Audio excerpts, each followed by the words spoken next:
Hello, today we're going to look at specific heat capacity. How much heat is needed to raise the temperature of an object? It's likely to depend on the temperature rise, so the change in temperature, and we use delta for change. So if you've seen delta V, change in speed, so we've now got delta T. So triangle T means a change in temperature. It's going to depend on the mass of the material, M, and it's going to depend on what you're trying to heat. So first of all, we're going to look at what happens when you heat a material up. So what we've got on the left is a joule meter.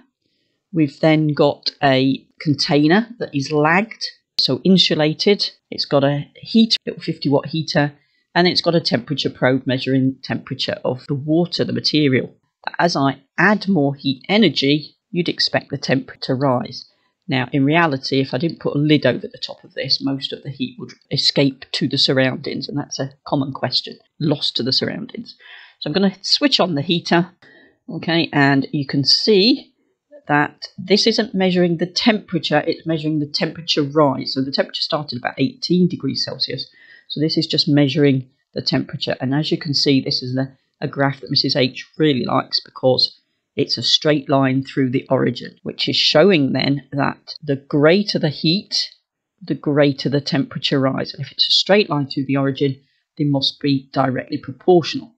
So as I double the temperature rise, I must be doubling the amount of heat that I put in. And there's no bars on this, but you can see this is roughly 10 to 10, 20 to 20. So the heat and temperature are directly proportional. So the joule meter measures the energy supplied to the water. The temperature of the water is measured with a digital thermometer, and the graph shows that heat energy is directly proportional to the change in temperature. So not the temperature, the change in temperature. And you need to say that the beaker is lagged to reduce heat lost to the surroundings. You must put that in if it was an exam question. Now we're going to do another virtual experiment. So what we've got here is we've got 3 containers. It's going to contain water again. The one on the left contains 0.2 kilograms of water. The one on the right contains 0.4 kilograms of water, so double the water. And the one at the bottom contains 0.6 kilograms of water. So we're going to turn them on and we're going to try and stop them when the temperature of each has risen by 5 degrees Celsius. I'm hoping that you can realise that 5 onto 18 is when I need to stop it at 23 degrees Celsius. And this is where I messed up yesterday. And as you'd expect, I would hope you would, that the one with the less water in is going to heat up quicker with less, blast, I missed it again, with less energy. You might have to go back and stop the video when it got to 23. So, and I don't have to worry about the one at the bottom, because if this one hasn't heated up to 23, the other one won't have heated up because it needs more energy to heat up a greater mass of water. See if I can stop this one. Yes. Okay.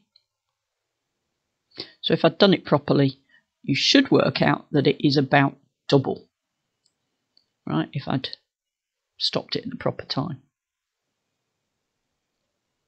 So you should be able to predict, if this is 3 times the amount of water, you should be able to predict what energy is needed to heat that up. And again, that's assuming that it's lagged and I'm not losing any heat to the surroundings. Notice that the larger mass requires more heat to raise the temperature by 5 degrees Celsius. So we need to double the amount of heat we add when we double the mass of the water, and we need to treble it. So that's 3 times the heat when the mass is 3 times the mass.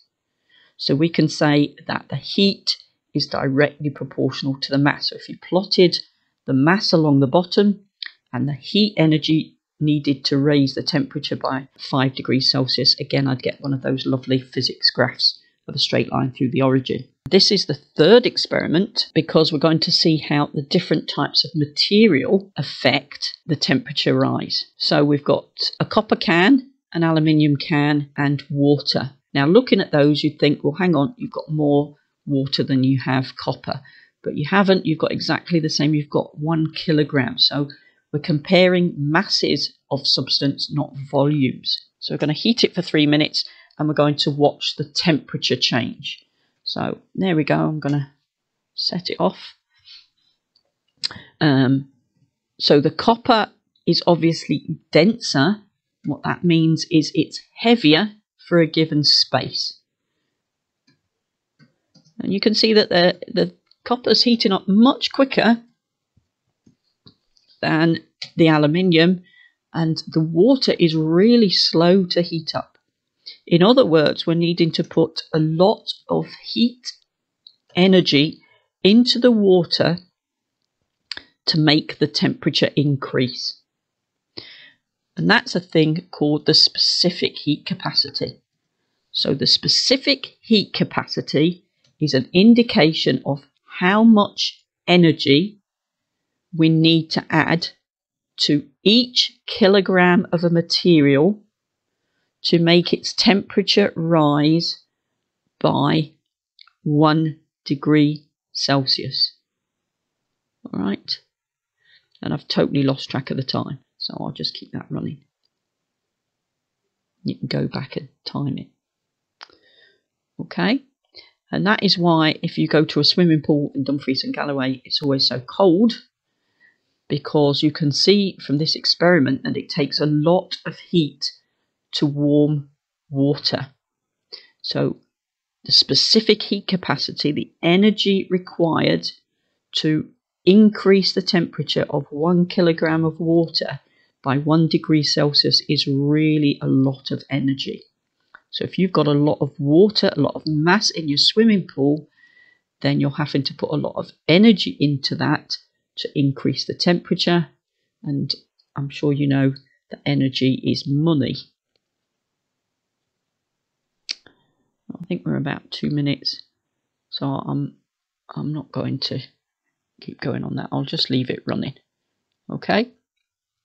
So you need to learn this as a statement that the specific heat capacity, for that we use the symbol lowercase c, of a material is the heat required to raise the temperature of 1 kilogram of a material by 1 degree Celsius.